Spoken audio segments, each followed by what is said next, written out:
Hello students, आप सभी का मेरे YouTube channel spark success academy में स्वागत है। और आज हम लोग क्लास 10th का हिस्ट्री पढ़ेंगे, है ना, जिसमें आपका चौथा चैप्टर यानी 4 नंबर चैप्टर चल रहा था भारत में राष्ट्रवाद। इसके पिछले वीडियो में, है ना, भारत में राष्ट्रवाद के बारे में पढ़े क्या थे। लास्ट जो टॉपिक था वो पढ़े थे असहयोग आंदोलन के बारे में, है ना, कि असहयोग आंदोलन का शुरुआत कैसे हुआ, है ना, यह स्थगित कब हुआ, है ना, और मतलब कितना यह सफल रहा। आज जैसे बताए थे पिछले वीडियो में, है ना, कि असहयोग आंदोलन को, है ना, मतलब 12 फरवरी 1922 को स्थगित कर दिया गया था और 1922 में ही गांधी जी गिरफ्तार हुए और उनको 6 वर्षों की सज़ा सुनाई गई थी। ठीक है, और गांधी जी उसी दिन धमकी भी दिए थे अंग्रेज अधिकारियों को, है ना, कि मतलब सविनय अवज्ञा आंदोलन किया जाएगा आगे चल के। ठीक है, तो इस तरह से बताया था कि असहयोग आंदोलन को दबा तो दिया गया, है ना, स्थगित कर दिया गया, है ना, और गांधी जी के गिरफ्तारी के बाद खिलाफत का मुद्दा, है ना, पंजाब में जो नरसंहार हुआ उसके खिलाफ जो मांग था लोगों का वो सब बंद हो गया। लेकिन कहीं ना कहीं भारत के लोगों के अंदर, है ना, राष्ट्रीय चेतना का उदय हो चुका था, है ना, लोग जागरूक हो चुके थे कि मतलब अब आंदोलन जो है एकजुटता के साथ करने से ही फायदा है ना। देखिए, तो अब देखिएगा, इसमें पढ़ना आपको है सविनय अवज्ञा आंदोलन के बारे में।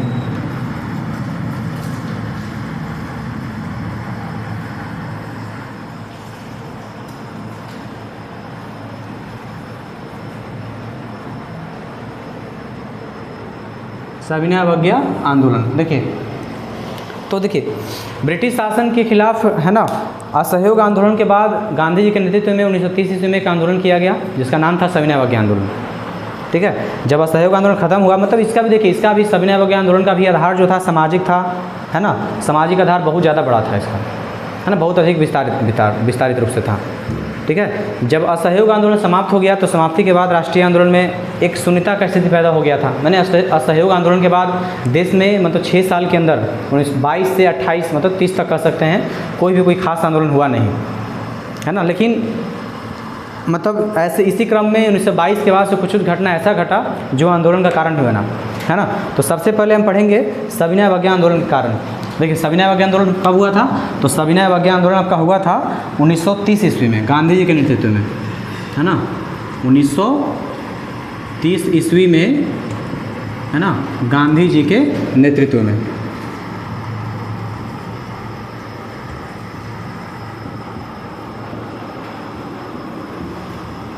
ठीक है, तो देखिए इसका जो कारण है, यानी कि सविनय अवज्ञा आंदोलन का जो कारण है, देखिए सबसे पहला कारण क्या है आपका। देखिए, तो इसका जो सबसे पहला कारण है, इसका सबसे पहला कारण आपका है साइमन कमीशन। साइमन कमीशन, अब साइमन कमीशन क्या था, तो देखिए साइमन कमीशन कहा जाता है कि 1919 में एक एक्ट को पारित करते समय ब्रिटिश सरकार ने घोषणा किया था कि 10 वर्षों के 50 में हम सुधार करेंगे, है ना, मतलब कि साइमन कमीशन एक तरह का कानून था, एक्ट था जो 1919 में पारित किया गया था। ठीक है, और ये पारित हुआ ब्रिटिश में ही। ठीक है, तो यहाँ पे अंग्रेज सरकार घोषणा किए थे कि मतलब इसमें 10 वर्षों के पश्चात सुधार हो जाएगा, समीक्षा किया जाएगा।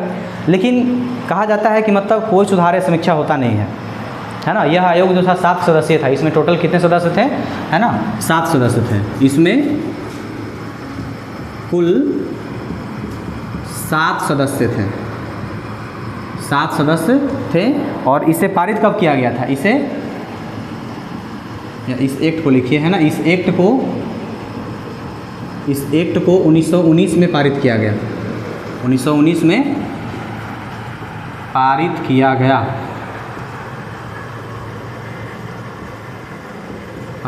गया था। ठीक है, देखिए, तो कहा जाता है कि इसमें देखिए इस आयोग में टोटल 7 सदस्य थे और सातों के सातों अंग्रेज थे। इसमें एक भी भारतीय को रखा नहीं गया था, है ना। और इसके जो अध्यक्ष थे, इसके जो अध्यक्ष हुए उनका नाम था सर जॉन साइमन। अध्यक्ष का नाम क्या है, सर जॉन साइमन। ठीक है, यह टोटल 7 सदस्यीय आयोग था, एक्ट था ही। इसमें टोटल 7 सदस्य थे, इसमें सातों के सातों क्या थे, अंग्रेज थे। इस एक्ट को 1919 में पारित किया गया था और, है ना, इसके अध्यक्ष कौन थे, सर जॉन साइमन थे। मतलब इस कमीशन का जो उद्देश्य क्या था, मैंने साइमन कमीशन का उद्देश्य था संवैधानिक सुधार के प्रश्न पर विचार करना, यानी भारत में जो सुधार होना है उस पर विचार करना था, परंतु भारत में इसका बहुत ज़्यादा विरोध किया गया, क्योंकि यह जो कमीशन है भारत के बारे में ही कानून बनाएगा, भारत के लिए ही सुधार करेगा, लेकिन इसमें एक भी भारतीय को मतलब एक भी भारतीय सदस्य को रखा नहीं गया था। तो भारत के नेता लोग इसी बात से ज़्यादा है ना विरोध में थे इसके, कि मतलब भारत के बारे में बात कर रहे हैं, भारत के बारे में संवैधानिक विचार करना है, संशोधन करना क्या करना है ना, नियम नीति बनाना है, लेकिन उसमें एक भी भारतीय को स्थान नहीं दिया गया था। इसी कारण से जब एक्ट है ना, जब साइमन कमीशन 3 फरवरी 1928 को 3 फरवरी 1928 को जब ये एक्ट मुंबई पहुंचता है, को मुंबई में इस एक्ट का काले झंडों के साथ विरोध किया गया है ना, काला झंडा दिखा करके इसका विरोध किया गया था, काले झंडों के साथ है ना विरोध किया गया।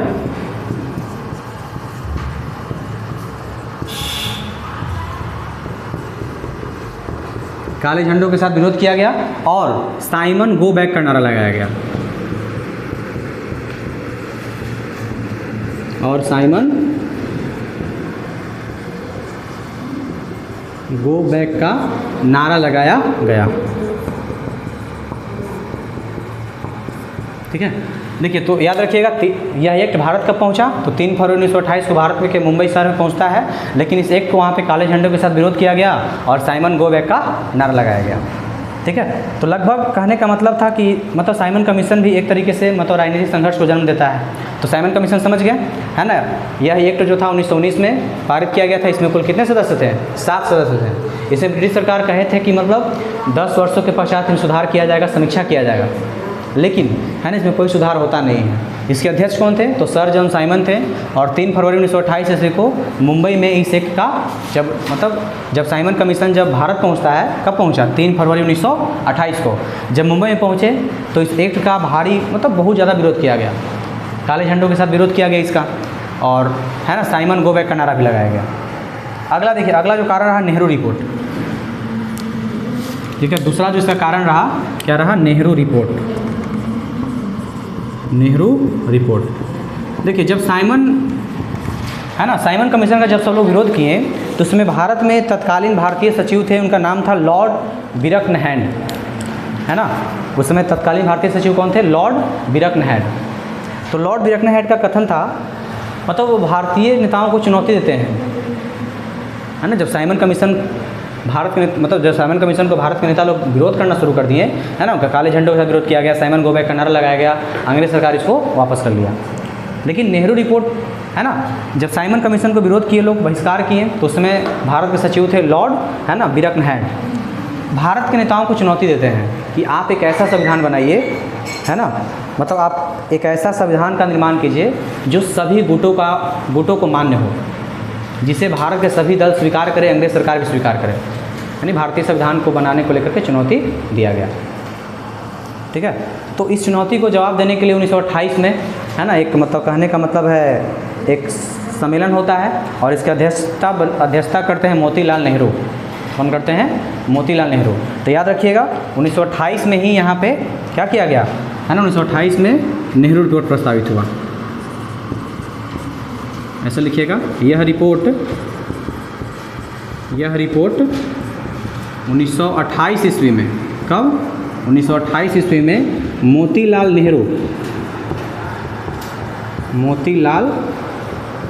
नेहरू की अध्यक्षता में, मोतीलाल नेहरू की अध्यक्षता में प्रस्तावित किया गया,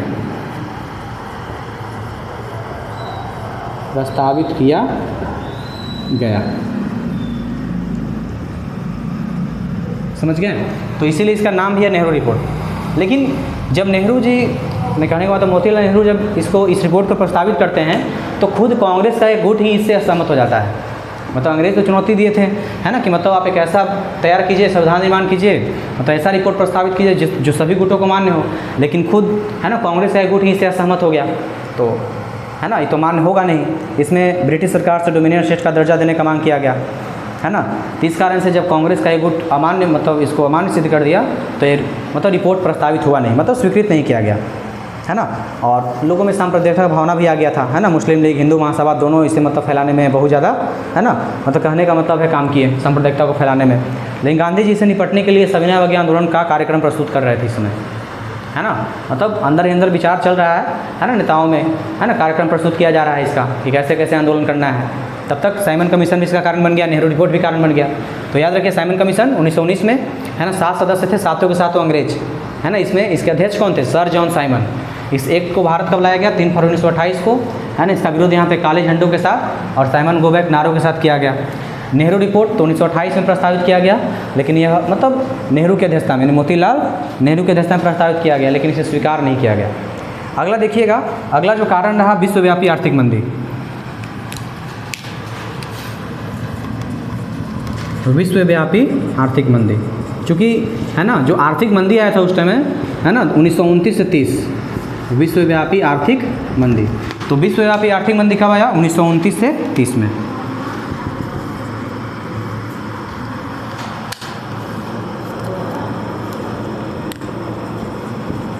उन्नीस से 30 में विश्वव्यापी आर्थिक मंदी आया, है ना। और इसका प्रभाव, आर्थिक मंदी का प्रभाव थोड़ा बहुत भारतीय अर्थव्यवस्था भी पड़ा, है ना। क्योंकि देखिए भारत का जब अर्थव्यवस्था पर बुरा प्रभाव पड़ने लगा तो यहाँ से भारत से निर्यात होना बंद हो गया। अब अंग्रेज सरकार को दिक्कत होने लगा, है ना। अनेक कारखाने बंद हो गए, पूंजीपतियों का हालत ख़राब हो गया। तो ये भी मतलब जब पूंजीपतियों में रोष आ गया, ग्रामीण जनता मतलब कई लोग बेरोजगार हो गए, इस कारण से लोग भी आंदोलन के लिए तैयार हो गए थे, ठीक है। फिर कई तरह का देखिए बहुत सारा कारण है, समाजवाद का बढ़ता प्रभाव, इन लोगों के अंदर समाजवाद का भावना आने लगा, है ना। फिर आपका क्रांतिकारी आंदोलनों का प्रभाव हुआ, यानी कि यहाँ पे मेरठ षड्यंत्र हुआ, है ना, लाहौर षड्यंत्र केस हुआ, मेरठ षड्यंत्र केस हुआ। ये सब जो घटना छोटा छोटा हुआ, है ना, लोगों में राष्ट्रीयता का जन्म ला दिया, है ना। लोगों को मतलब इस तरह से उग्र बना दिया आंदोलन करने के लिए, है ना। मैंने अंग्रेज सरकार का विरोधी एक तरीके का, अंग्रेज सरकार के विरोध में सबको खड़ा कर दिया गया छोटे छोटे आंदोलनों ने। देखिए इसका जो चौथा जो मुख्य कारण इसका है, सविनय अवज्ञा आंदोलन का जो चौथा मुख्य कारण, इसका नाम है पूर्ण स्वराज की मांग। पूर्ण स्वराज की मांग, ठीक है। इसको समझिएगा, ये आपसे, है ना, एग्जाम में इससे बराबर क्वेश्चन आते रहता है। देखिए पूर्ण स्वराज की मांग जो है, दिसंबर 1929 में कांग्रेस का जो वार्षिक अधिवेशन चल रहा था लाहौर में, है ना, याद रखिएगा दिसंबर 1929 में, है ना, कांग्रेस का वार्षिक अधिवेशन, कांग्रेस का वार्षिक अधिवेशन कहाँ हुआ? लाहौर में हुआ। अधिवेशन लाहौर में हुआ।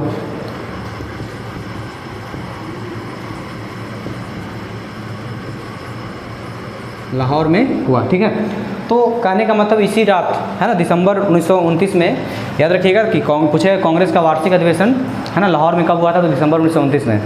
और इसी 31 दिसंबर 1929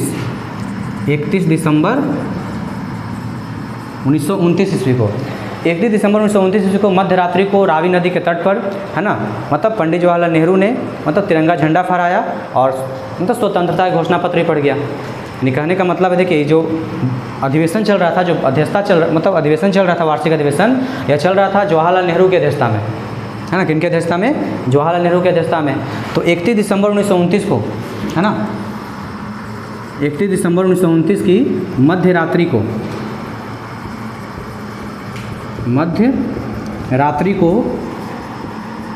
रावी नदी के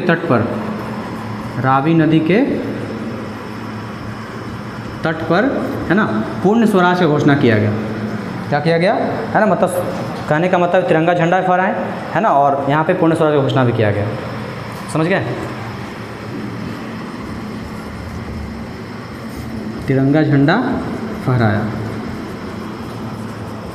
तो यहीं से याद रखिएगा 31 दिसंबर 1929 को मध्य रात्रि को रावी नदी के तट पर तिरंगा झंडा फहराया गया, स्वतंत्रता का घोषणा पत्र पढ़ा गया, है ना। और कहा गया कि मतलब 26 जनवरी 1930 को पूर्ण स्वतंत्रता दिवस मनाने की घोषणा किया गया जवाहरलाल नेहरू के द्वारा। तो इस प्रकार पूरे देश में एक तरह से उत्साह का माहौल आ गया, है ना, नई लहर जागृत होने लगा, यानी कि लोगों में मतलब एक नया उमंग आने लगा, है ना। जब मतलब ये घोषणा होता है मध्य रात्रि को रावी नदी के तट पर, तो याद रखिएगा पूछा कि पूर्ण स्वराज की घोषणा कब की गई? तो 31 दिसंबर 1929 को मध्य रात्रि को रावी नदी के तट पर, ठीक है। एक आपका है गांधीवादी समझौता रुख, जो पांचवा कारण रहा गांधी का समझौतावादी रुख।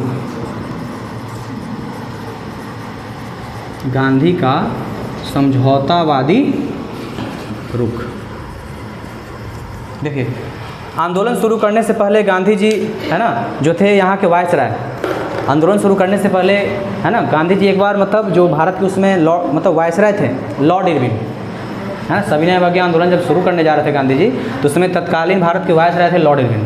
तो गांधी जी है ना अपने 11 सूत्री मांगों को लेकर के लॉर्ड इरविन के पास जाते हैं है ना कि अगर एक मांग पूरा हो जाता है तो शायद आंदोलन नहीं किया जाएगा।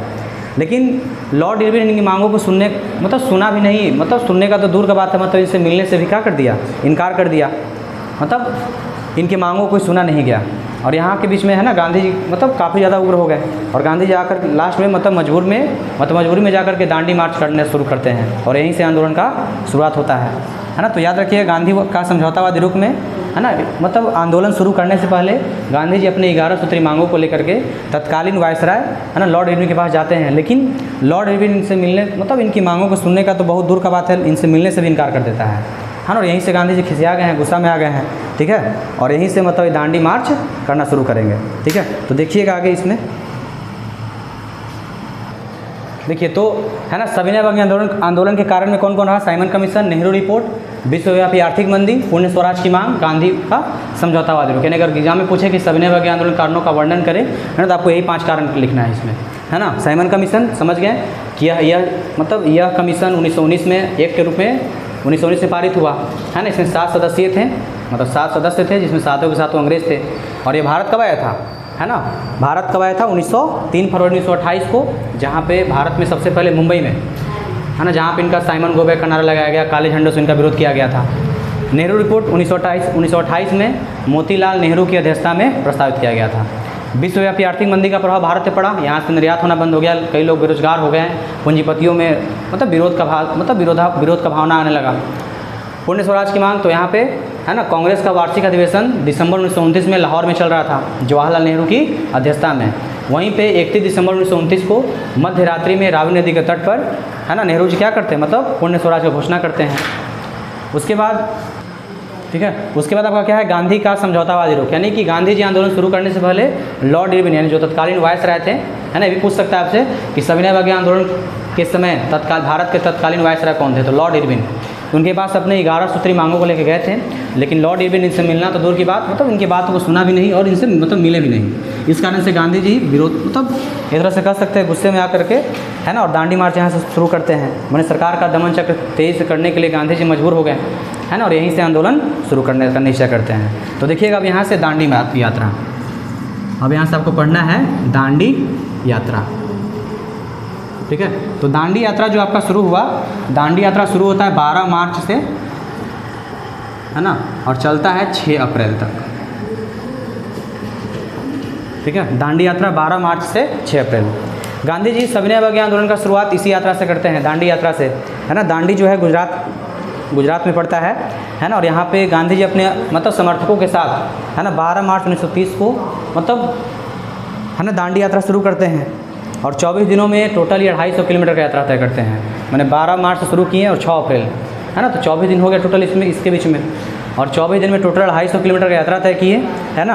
और 5 अप्रैल को दांडी पहुँचे और 6 अप्रैल को समुद्र के पानी से नमक बना करके क्या किए, मतलब नमक कानून का उल्लंघन किए, ठीक है। तो याद रखिएगा इसमें कि सविनय अवज्ञा आंदोलन की शुरुआत दांडी यात्रा से हुई।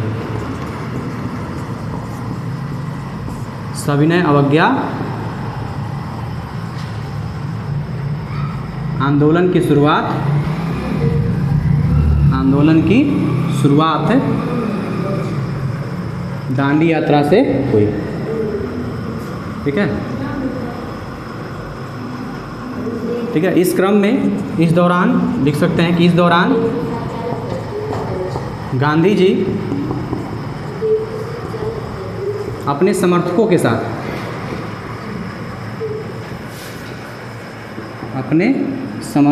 साथ है ना 24 दिन में कुल 250 किलोमीटर का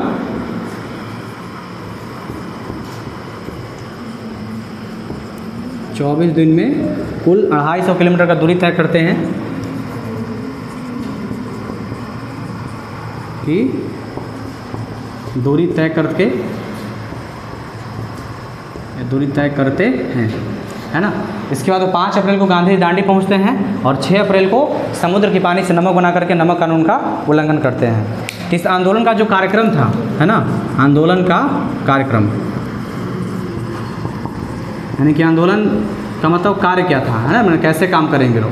देखिए, तो सबसे पहला जो इनका कार्यक्रम था क्या था कि हर जगह नमक कानून का उल्लंघन करना, हर जगह नमक कानून का उल्लंघन करना, यानी जहाँ जहाँ समुद्र है ना, भारत में जहाँ जहाँ समुद्री इलाका पड़ता है वहाँ पे क्या करना है ना, नमक मतलब समुद्र के पानी से नमक बनाकर नमक कानून का उल्लंघन करना है, उल्लंघन करना। दूसरा है ना कि छात्र स्कूल और कॉलेजों का बहिष्कार करना, है ना, छात्रों के द्वारा है ना स्कूल और कॉलेजों का बहिष्कार करना।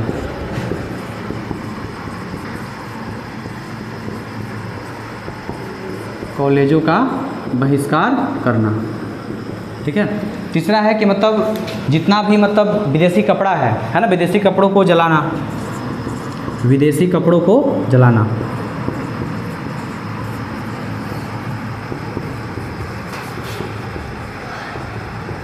ठीक है। इसके बाद आपका है क्या कि मतलब सरकार को कोई टैक्स नहीं दिया जाए। उसके बाद जितने भी जो सरकारी लोग हैं, है ना, मतलब जो सरकारी लोग हैं, वकील जो हैं, जैसे वकील अदालत छोड़ दें, सरकारी कर्मचारी अपना पद छोड़ दें, है ना, तो लिख सकते हैं इसमें सरकार को, यानी अंग्रेजी सरकार को कोई कर ना देना, कोई कर, है ना, ना देना। उसके बाद आपका जो पांचवा है क्या कहता है कि मतलब औरतों को शराब की दुकानों के आगे धरना देना, है ना, मतलब सरकारी वकील, सरकारी कर्मचारी अपना पद को त्याग दें, है ना, हर घर में लोग चरखा का उपयोग करें और सूत बनाएं। मतलब कि एक तरीके से कह सकते हैं गांधी जी का जो उद्देश्य था, है ना, कि हर तरीके से ब्रिटिश सरकार का मतलब विरोध करना, यानी कि आंदोलन के जरिए नमक कानून का उल्लंघन किए लोग, है ना। छात्र जो थे, मतलब यहाँ के जो स्टूडेंट्स हैं, है ना, मतलब ब्रिटिश के द्वारा बनाए गए स्कूल कॉलेजों का बहिष्कार करेंगे, है ना, और मतलब जो भारतीयों के द्वारा बनाए गए उसमें मतलब अपना पढ़ाई जारी रखेंगे। विदेशी कपड़ों को जलाएंगे, यानी विदेशी कपड़ा का कोई प्रयोग नहीं करेगा। उसके बाद मतलब हर घर में लोग चरखा का प्रयोग करेंगे, चरखा सूत काटेंगे और उसी का कपड़ा बनाएंगे। फिर जितने भी महिलाएं हैं जो मतलब शराब की दुकानों के आगे धरना देंगी, है ना। और इस कार्यक्रम में सबसे पहला जो गांधी जी का जो जानते हैं ना कि गांधी जी का जो सबसे बड़ा जो अस्त्र शस्त्र था, है ना, सत्य और अहिंसा, यानी कि मतलब इस पूरे आंदोलन में गांधी जी का जो सबसे बड़ा अस्त्र शस्त्र था, सत्य और अहिंसा को सबसे आगे रखा गया। यानी कि यह पूरा आंदोलन जो था मतलब सत्य के पथ पर और अहिंसा को देखते हुए रखा जाएगा। माने हिंसक नहीं करना है, माने हिंसक प्राणी के रूप में काम नहीं करना है ना, अहिंसक रूप में रहना है। माने किसी से मतलब आंदोलन करना है शांतिपूर्वक, है ना, कि मतलब मारपीट ना हो, भगदड़ का माहौल ना बने, सांप्रदायिक दंगों का माहौल ना बन जाए, ठीक है। क्योंकि मतलब जब तक सत्य और अहिंसा के पथ पर लोग नहीं चलते तब तक स्वराज की प्राप्ति नहीं हो सकती थी उस समय, ठीक है। तो इसमें देखिए 4 हो गया आपका, एक और लिख सकते हैं, औरतों को शराब की दुकान के आगे धरना देना,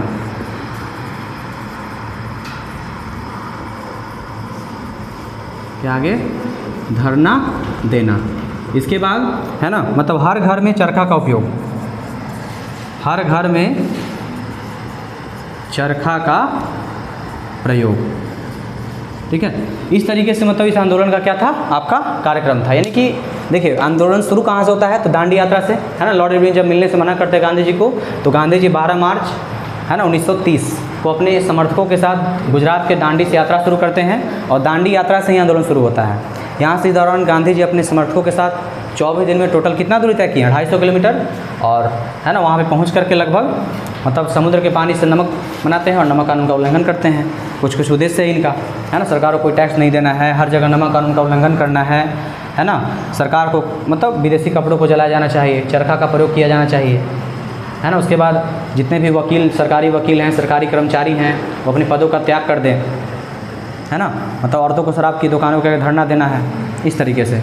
तो लगभग कहने का मतलब है गांधी जी अपना उद्देश्य जो थे एकदम निश्चय किए हुए थे, ठीक है। तो देखिएगा इसी बीच में है अब अगला टॉपिक आपका नमक सत्याग्रह का प्रसार, ठीक है। तो अगला आपका टॉपिक क्या है, नमक सत्याग्रह का प्रसार, ठीक है। लेकिन आज आपको इतना ही तक रहेगा, है ना। और आपको अगले दिन मतलब इससे आगे नमक सत्याग्रह जैसे जैसे मतलब कैसे आगे बढ़ा, है ना। बिहार में मतलब क्या क्या आंदोलन, मतलब बिहार में सविनय अवज्ञा आंदोलन के दौरान क्या हुआ, क्योंकि बिहार में तो समुद्र है ही नहीं, है ना।